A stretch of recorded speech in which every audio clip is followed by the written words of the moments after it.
Alhamdulillah nahmaduhu wa nasta'inuhu wa nastaghfiruh wa natubu ilaihi wa nastahdihi. Allahumma shalli wa sallim wa barik ala nabiyyina Muhammad wa ala alihi wa ashabihi ajma'in. Melanjutkan kembali membaca kitab Manhajus Salikin wa Tawdihul Fiqh Biddin karya Syekh Abdurrahman bin Nasir As-Sa'di rahimahullah ta'ala. Terakhir sampai pembahasan salam ya, bab as-salam. Jadi salam adalah salah satu akad jual beli dengan sistem inden san. Sehingga di sini termasuk menjual sesuatu yang dalam dhimah. Dhimah itu tanggungan. Dan ini termasuk rukhsah ataupun keringanan yang diperbolehkan di dalam syariat, karena ketika itu di zaman Nabi memang masyarakat banyak bertransaksi dengan sistem itu. Bahkan ketika Nabi datang, penduduk Madinah sudah terbiasa jual beli dengan sistem salam. Kemudian Rasulullah SAW mentakrir perkara tersebut karena memang masalahnya yang sangat banyak. Cuman syariat membatasi dan memberikan satu arahan-arahan ya, dan batasan-batasan dan ancaman-ancaman bagi yang ada niatan untuk khianat di dalam masalah jual beli tersebut. Kemudian lanjut masuk bab yang baru, halaman 51, babur rahni wad dhaman wal kafalah. Bab tentang gadai, tanggungan dan jaminan. Ikhwah sekalian, ketika seseorang menghutangi orang lain, berarti dia akan mengeluarkan harta.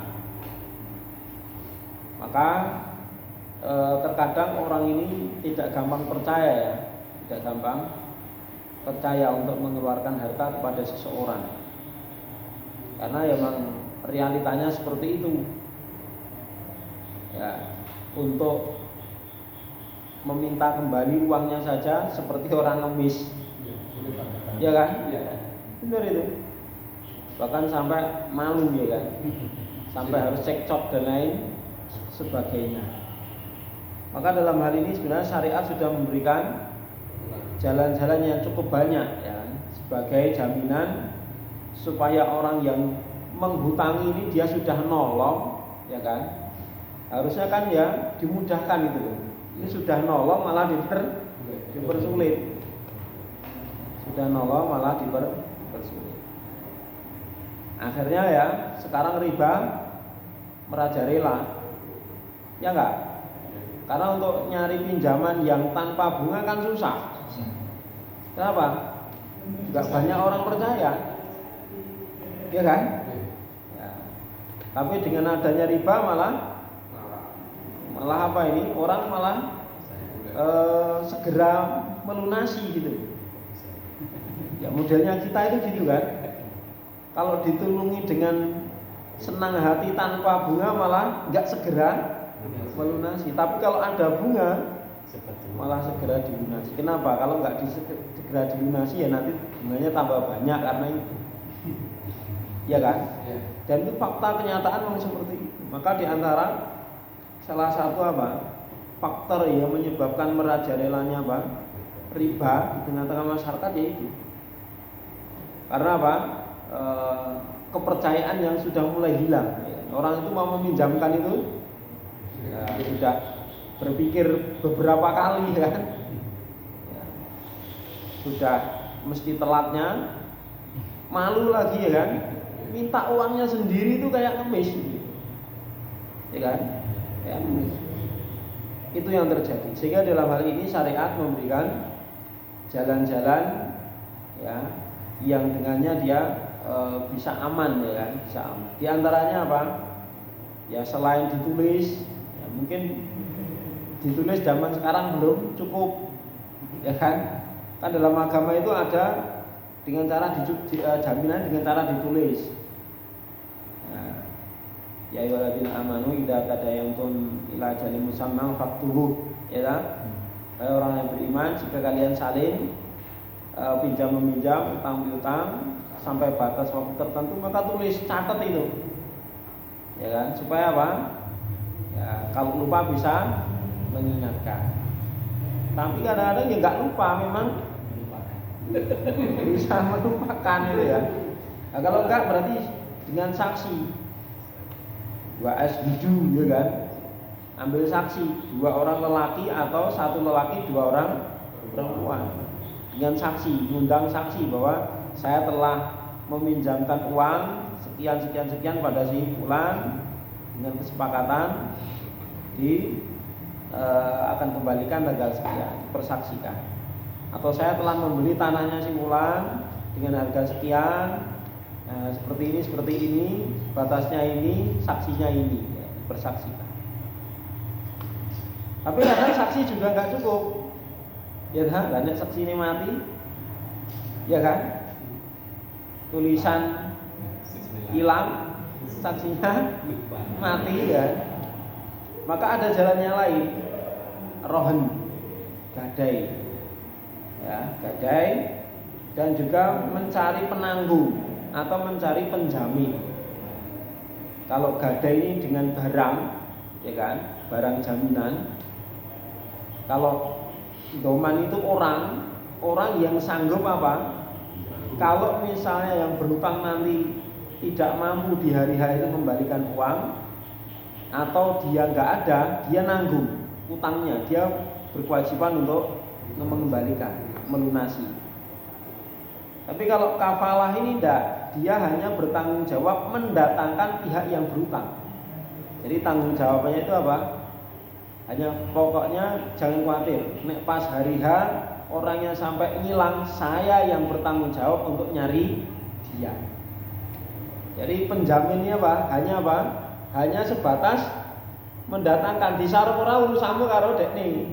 Cuman tugas saya apa? Menjamin nek Anda khawatir orangnya nggak ada, saya siap jamin ketika hari H orangnya ada di hadapan Anda. Tapi nggak duit orang ya urusannya dengan pihak yang berutang, bukan dengan saya. Itu kafalah namanya. Jelas ya. Jadi ada gadai, ada tanggungan, ada jaminan, penjamin. Ya. Silakan dibaca ini Mas Taqiyuddin. Rohani.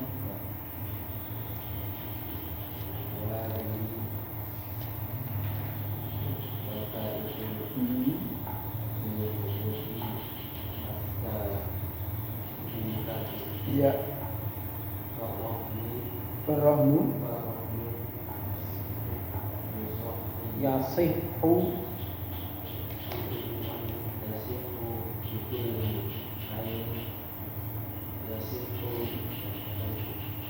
Baikha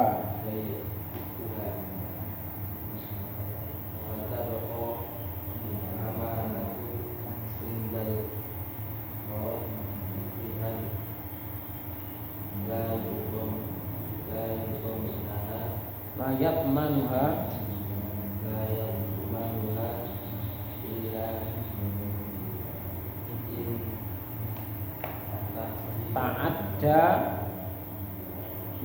ta'adda tawaffa satu bab ini tapak ala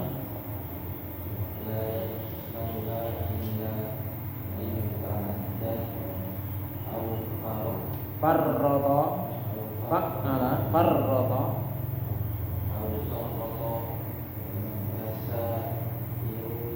kadeka kasa iril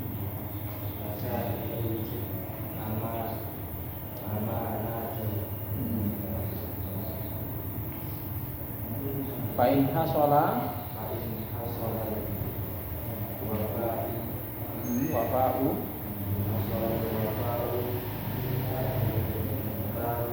ya atamu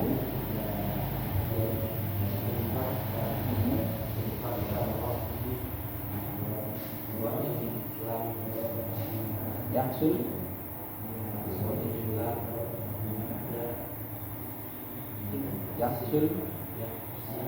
yaksul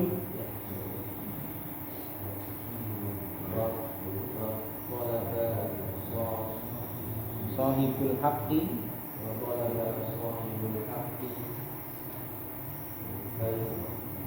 bai ar-rahmi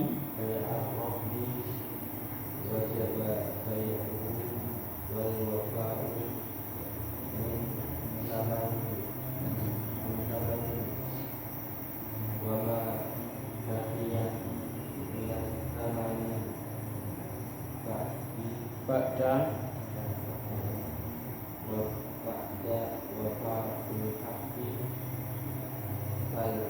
bali rabbihi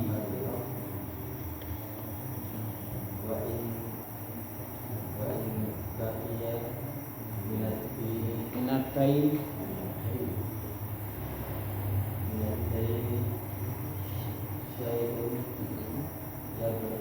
ya baqa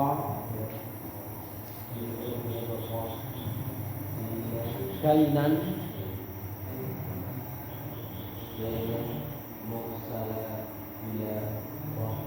ila rahmi.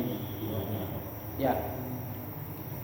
Jadi awas sekalian, rohan atau gadai ini adalah suatu bentuk jaminan di dalam transaksi hutang, piutang atau pinjam meminjam yang tujuannya apa?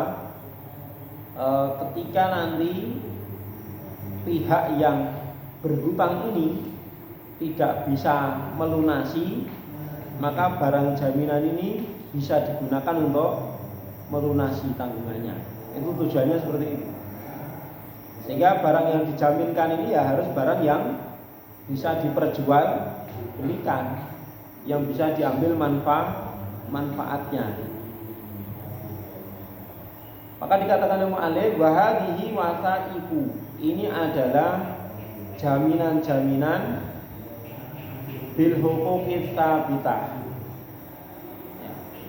terhadap hak-hak yang tetap, tsabitah, yang tetap. Artinya bukan sesuatu yang berubah-ubah akadnya. Jadi yang akadnya pasti. Farahnu, maka gadai, yasifu, itu sah, boleh, bikuli ainin, dengan semua benda, yasifu baikuha, yang boleh yang bisa diperjualbelikan. Ini syarat berarti ya. Jadi syarat benda itu bisa digunakan untuk jaminan gadai, itu benda itu apa? Bisa diperjualbelikan. Ya. Dalam artian bendanya itu memang secara syar'i bukan termasuk benda-benda yang dilarang untuk diperjualbelikan, haram untuk diperjualbelikan. Kalau barangnya itu barang yang haram untuk diperjualbelikan, walaupun bisa dijual dan harganya mahal, tetap nggak boleh secara syar'i. Contohnya misalnya jaminannya apa? Komer saya punya komer 1 dirgen ini, tapi saya nggak mau menjualnya ini karena kelangenan saya misalnya gitu ya. Tapi saya butuh duit ini, saya buat apa? Jaminan aja. Harganya mahal, sak dirgen ini 10 juta ini. Karena langka. Untuk bikin ini butuh proses bertahun-tahun. Ya, tahun ini kalau dijual 10 juta laku. Ini saya gadekan, saya pinjam uang 2 juta saja. Nah, gimana ini? Boleh nggak? Nggak boleh, kenapa? Karena homer dilarang diperjualbelikan. Jelas ya? Misalnya lagi babi, saya punya babi yang sangat imut di rumah, gitu kan. Harganya mahal, saya mau jual itu iman-iman itu. Nah, saya mau butuh uang, ini saya gadekan dulu, nanti kalau dapat uang saya tebus. Boleh nggak? Contoh lagi, misalnya punya kucing. Saya punya kucing Anggora ini, harganya mahal ini, 5 juta gitu. Mahal ya. Tapi saya ini butuh, tapi kalau saya jual iman-iman ini, cari susah. Saya butuh uang 1 juta ini. Ini saya gadekan ini. Saya gadekan kucingnya, saya taruh di rumah kamu.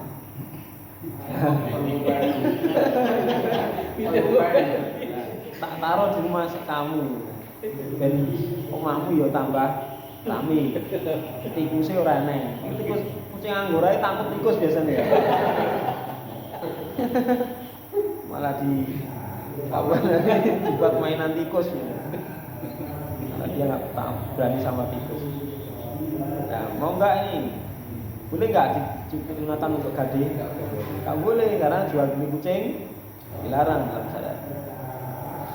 Ya, dasarnya mendapat yang roji. Walaupun ada yang mengatakan boleh ada, cuma itu kan marju, lemah pendapat.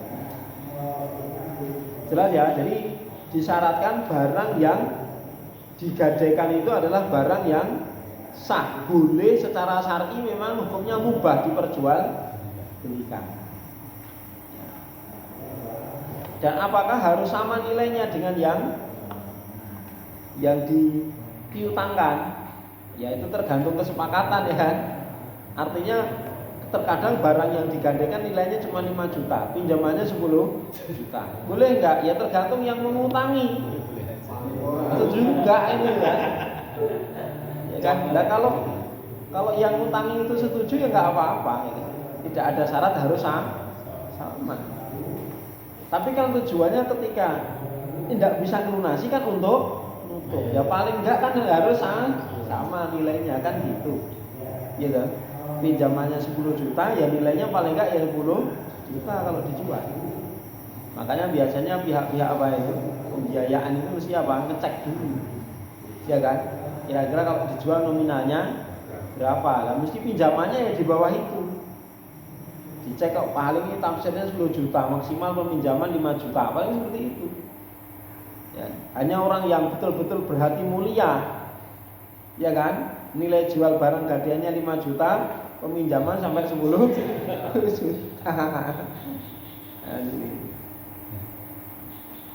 Jelas ya? Ya.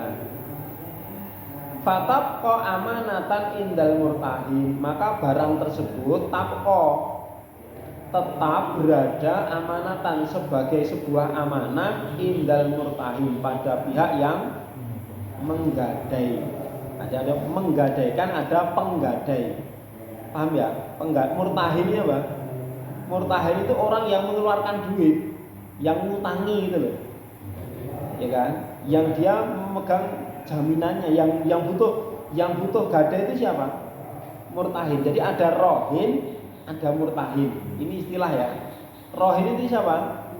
Dia yang pihak yang berhutang, yang mengeluarkan barang gadaian. Ya kan? Untuk bisa mendapatkan hutang dia harus punya barang yang bisa digadaikan. Itu namanya apa? Rohin. Paham ya?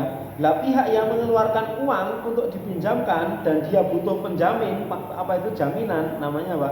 Murtahin, itu istilah. Penggadai. Ya, penggadai. Penggadai lah, ya penggadai ya. Apa istilahnya? Yang digadaikan. Jadi ada yang menggadaikan, ada yang penggadai. Bukan gadai. Tukang gadai gitu. Uangnya kan. Tukang gadai itu bisa mungkin dipahami ngomong gaya ini gadai ya kan? Gaya apa? Tukang gadai apa? Gadai ke apa? Gaya apa? Resik-resik apa? Ngadoli apa-apa ngantek-entek. Istilah syar'inya rohin sama murtahin gitu ya. Jadi rohin itu ya madin itu pihak yang berhutang. Ya, murtahin itu pihak yang berpiutang, itu murtahin. Paham ya? Jadi rohin, madin itu sama. Jadi yang mengeluarkan pihak gadai itu, yang menggadaikan barang itu ya madinnya. Madin itu apa? Yang diutangi, pihak yang berhutang. Itu namanya madin, ya rohin. Adapun yang mengeluarkan duit dan memegang barang jaminan gadai namanya murtahin.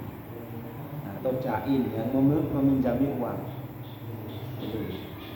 Maka barang tersebut, barang gadai tersebut tabqa berada pada pihak murtahin sebagai sebuah amanah. Jadi amanah harus dijaga. Ya, sebagai sebuah amanah. layat manuha, dia tidak bertanggung jawab untuk apa? Menggantikannya illa in ta'adda, kecuali kalau dia apa? Berlebihan au farrata, atau meremehkan kasairil amanat, sebagaimana seluruh amanah. Jadi amanah apapun dalam Islam ya, ketika dia sudah mengerjakan sebagaimana mestinya ya, ketika tidak sesuai dengan yang diharapkan maka apa? Ya dia tidak bertanggung jawab terhadap amanah tersebut. Selama dia apa? Tidak berlebihan dan tidak meremehkan. Para ulama menjelaskan ya, Syekh Jibril membedakan. Beda ta'adda dengan farrata apa? Berlebihan dan meremehkan apa? Berlebihan itu kaitannya dengan penggunaan. Kaitannya dengan penggunaan. Jadi dalam penggunaannya dia tidak berlebihan. Misalnya apa? Gadai motor, ya kan, gadai motor. Dan dia sanggup, kalau dia ada akad ya, boleh pakai, tapi nanti ada syarat. Misalnya apa? Sekali pakai 10.000 nanti dihitung. Ketika di rumah saya berapa kali pakai nanti saya hitung. Nah, ketika dia pakai barangnya itu, kalau dia apa? Berlebih-lebihan, ngebut misalnya, terus tiba rusak, ya kan? Maka dia harus ganti. Tapi kalau barangnya itu disimpan di rumah nggak diapa-apain, kok ternyata rusak cokot tikus, misalnya, mungkin nggak? Mungkin. Maka dia nggak bertanggung jawab, tidak bertanggung jawab untuk mengganti. Dan itu mungkin ya. Di kampung sebelah sini, kampung temen itu, masya Allah ya. Untungnya motornya itu nyala. Jam 3 itu kebakaran motornya. Motornya terbakar. Cokoti tikus itu kan. Ya. Dicokoti tikus, digigit tikus, dimakan tikus. Terus sampai konslet. Kabelnya itu konslet. Terus terbakar. Motornya terbakar. Dan masya Allah ya, itu motor itu nyala sendiri, hidup, mesinnya itu hidup. Jadi karena konslet itu ada kabel yang menghidupkan motor starter dan kabel yang kontaknya itu putus gitu. Harusnya kan ketika masih kontaknya off itu kan ngeground ke bodi ya, itu tidak akan bisa nyala. Nah itu putus, kemungkinan itu yang dikerokoti tikus yang groundnya itu. Ya. Terus ada sebagian yang plus kena bodi konslet itu. Ketika kebakar itu apa? Dinamo starternya itu muter, gitu kan? Nyala motor itu. Yang punya rumah kan kaget, jam segini kok motornya nyala, gitu kan? Ternyata dicek kebakar, tapi baru sebagian, paling 20% dari kebakar. Langsung dikeluarin, dicarikan karung goni itu, dikerupuk pakai karung itu. Alhamdulillah mati. Dan masih tertolong sampai sekarang, masih bisa dimanfaatkan, diperbaiki bisa. Ini pertolongan Allah, kalau menghendaki bisa saja ya kan. Kok ya kodan Allah bisa nyala itu sehingga yang punya rumah terbangun. Kalau enggak kan rumahnya bisa habis itu. Malam itu. Ya kan? Kebakaran itu apinya udah besar. Ya kan? Dan dekatnya barang-barang yang mudah terbakar semua. Alhamdulillah Allah masih menolong apa? Nyala motornya itu hidup. Kalau api kan nggak denger. Tapi ketika motornya nyala kan mesinnya kenceng dalam rumah ini. Kan? Jadi kalau misalnya kasusnya seperti itu ya, yang pihak murtahidnya tidak bertanggung. Tapi kalau tak ada itu kaitannya dengan pemakaian ya. Dia pakai ternyata kok jatuh ya dia bertanggung. Atau farroto itu berkaitan dengan penjagaan yang pledor. Misalnya apa? Harusnya ya ditaruh di dalam rumah, kemudian kuncinya ya disimpan gitu ya. Nah ini naruhnya cuma di emper. Seranek gon Mas tak ngemper gini aja. Ya, kuncinya dicentang kayak gitu. Ya kan? Kok diambil orang? Nah, dia harus ganti karena trader namanya farroto. Jelas ya? Farroto. Jadi jika dia tak ada itu berlebih-lebihan dalam memakai, kemudian apa? Farroto di dalam menyimpan itu apa? Di dalam menjaga barang ini teledor dia, maka dia apa? Menanggungnya. barang gadai yang rusak tadi. Fa'in hasolal wafa utamu, jika telah terjadi, ya, hasola itu apa? Berhasil. Jika pihak berhutang, ya, pihak yang punya hutang ini berhasil melunasi secara sempurna, infakar rohmu, maka gadai tersebut terlepas, bebas, kembali kepada yang punya. Wa in lam yahsul, namun jika tidak terwujud, ya, tidak berhasil melunasi di hari H sudah jatuh tempo tapi tidak bisa melunasi, wa talaba sahibul haq, sementara pihak murtahin, ya, pihak penggadai yang mengeluarkan uang tadi, pihak yang berpiutang, tolaba meminta bai ar-rohni. Apa itu bai ar-rohni? Menjual, ya, menjual apa? Barang gadaian tadi, maka wajaba bai'u, wajib untuk dijual. Maka ini contoh kasus apa? Contoh kasus jual beli yang boleh karena paksaan. Asalnya kan dulu kan syarat jual beli apa? Saling ridho kan? Ya enggak?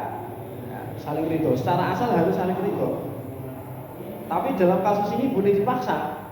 Ya kan? Tapi saya nih Mas, nanti nyari barangnya ini susah ya. Gimana ini kan harus ya kan? Maka mau nggak mau harus dijual walaupun terpaksa. Ini contoh kasus apa?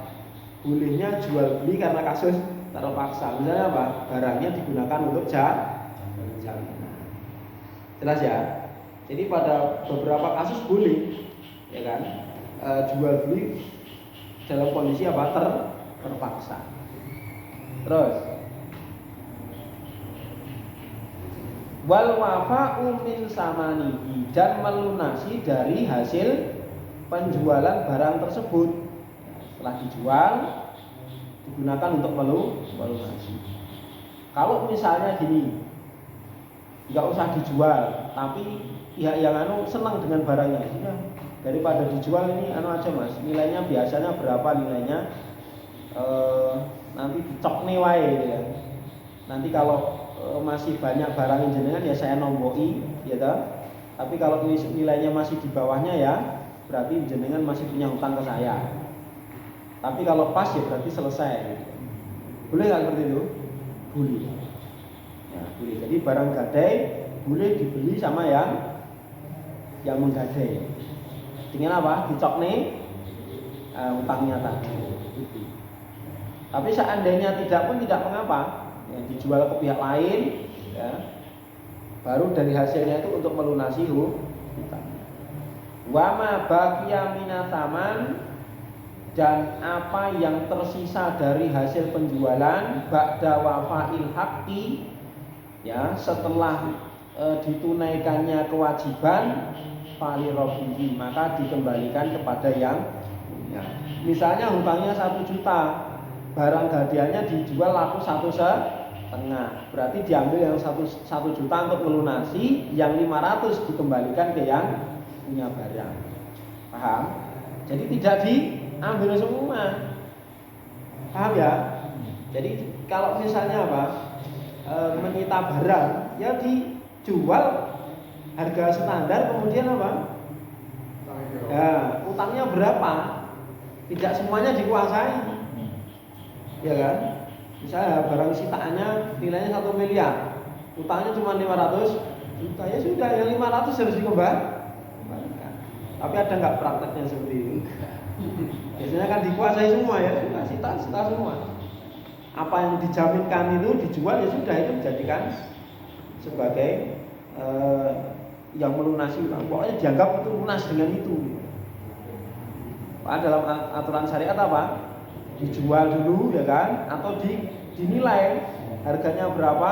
Kalau masih ada sisa harus dikembalikan. Seperti itu. Wa in baqiya minad-dain syai'un, jika masih ada sisa, ya kan, dari utang. Artinya apa? Ternyata setelah dijual kok kurang. Utangnya 1 juta, dijual cuma 700.000, ya kan? Berarti masih kurang berapa? 300 gitu kan. kodainan, ya sudah, berarti yang 300 atau kekurangannya tadi menjadi sebuah, ya tetap utang, orang kata selos, ya tetap dianggap sebagai utang yang wajib dikembalikan suatu saat nanti. Mursalan itu bebas itu tanpa jaminan, pala bila rohmin, tanpa adanya gade. Jadi tidak boleh menuntut gade lagi. Nah ini saya tolong atas piye, kayak ono gade yang baru tidak boleh. Jelas ya. Jadi ketika barang yang digadekan tadi sudah dijual, ternyata dari hasil penjualannya untuk melunasi masih kurang, ya sudah, kurangannya itu dianggap utang bebas tanpa jaminan. Jelas ya. Pihak yang berpiutang tidak boleh minta jaminan baru. Apa itu barang gade yang baru, tidak boleh. Jelas ya, bisa dipahami ya. Yang barang gade tadi boleh dipakai sendiri. Nanti ada pembahasannya setelah ini.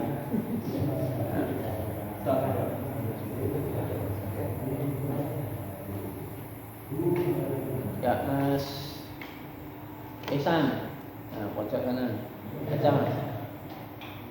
Ya, lama nggak dengar suaranya ini. Ayo, kita dengarkan suaranya bersama-sama. Monggo. Wa in atlafa.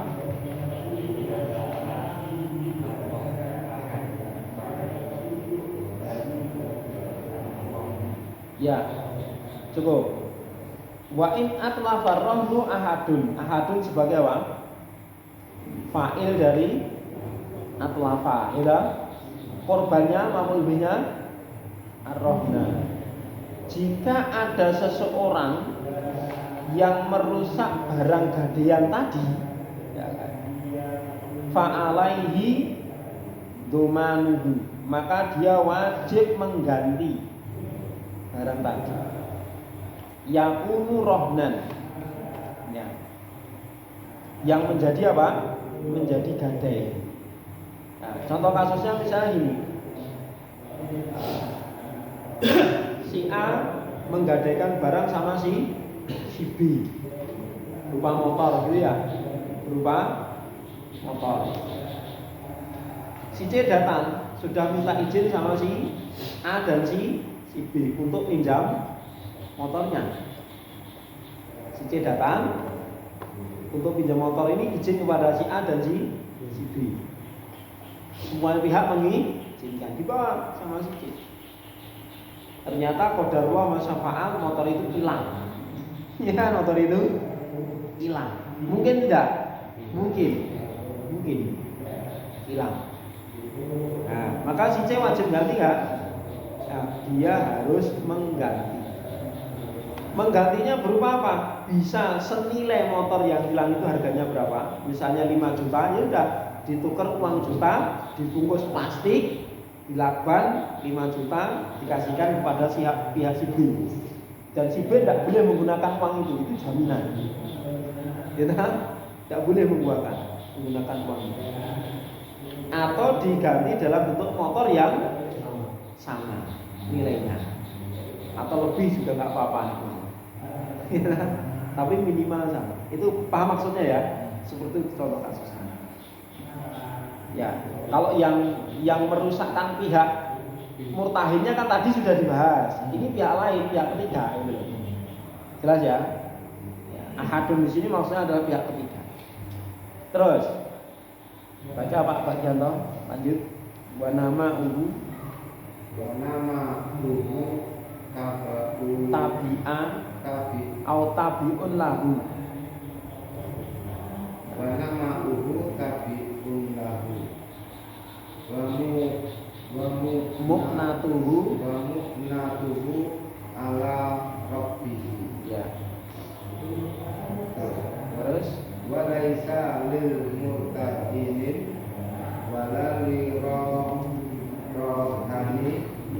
rohini wala li rohini al-intifa'u bihi ila bi'idni al-akhari. Ya, cukup. satu lagi. Au fi idni au bi'idni asari'i fi qawlihi sallallahu alaihi wasallam. baca sekalian hadisnya. Al-Dhahru nurkabu bi nafaqatihi idza kana marhunan wala banu dari yusrafu bi nafaqatihi idza kana marhunan wa alal ladzi yarkabu wa yasrafu nafaqatu. ya rawahu. Nah, jazakumullah khairan. Wa nama'ahu tabiun au tabaun lahu. Ya, perkembangan dari bahan atau barang gadian tadi itu mengikuti barang gadian itu. Maksudnya gini. Seandainya tadi yang digadekan itu kucing misalnya ya. Digadekan kucing. Wah, ternyata digadekan selama 1 bulan kok mana? Ya, tapi boleh nggak gadekan kucing? Nggak boleh. Karena apa? Karena dilarang diperjual belikan. Contoh lain misalnya kambing lah, kambing yang boleh aja. Contohnya kambing. Yang digadekan itu kambing itawa misalnya ya. Nah, ternyata setelah digadekan dibani selama 1 bulan, mana nih ya? Itu anaknya bukan menjadi pihak yang gade, bukan. Mana ibadi, bukan. Tetap ngikut induknya, jadi menjadi pemilik kambing itu. Miliknya siapa? Pemilik kambing itu. Paham ya? Seperti ini. Makan juga ya. Nah, makanya ini ada keterangan. Wa mu'natuhu ala robi, dan mu'natu biaya perawatannya itu menjadi tanggungan ya pemiliknya. Artinya apa? Kalau selama digadekan itu butuh makanan, biaya, yaitu menjadi tanggungan yang punya kambing, bukan sing gade lah wis nulungi utangi sing utang wedhuse remo. Ya. Lah kan ya mesti plong-plong lho. Aku wis ngitung-ngitung, utangi kowe dhuwit iki kok ngiritke wedhusmu piye to, Le? Ya kan? Lah iku ceritane piye wedhuse iki? Ya wedhusku. Lah nek mana piye? Ya dadi wedhusku yo anu. Lah kok sing ngiritke sapa? Ya kowe. Tanggunganmu. Lah aku wegah nek ngono. Ya ta? Lah boleh. Nah, jadi biaya perawatan barang gadian itu menjadi tanggungan siapa? Ya, pihak yang menggadaikan, ya, pihak rohimnya. Contoh lagi misalnya, seandainya misalnya dia menggadaikan mobil, si A butuh uang pada si B, sebagai jaminannya dia gadaikan mobilnya. Tapi si B nggak punya tempat. Waduh, godene rame barang gadeane itu kan. Saya nggak punya tempat nih, adanya ini. Tapi ini biasanya tak kontrakke ini. 1 bulan 2 juta. Ya nek jenengan siap naruh mobilnya di sini sebulan 2 juta nggak apa-apa. Jadi barang gadeannya taruh sini. Gitu ya. Maka yang 2 juta biayanya itu tanggungannya siapa? Tanggungannya pihak yang menggadaikan barang tadi. Paham ya? Itu maksudnya apa? Mu'natuhu ala robbi. Paham ya? Terus nanti dikaitkan dengan pemakaian bagaimana ini? Walaisa lil murtahin walar lirrohi al-intifa'u.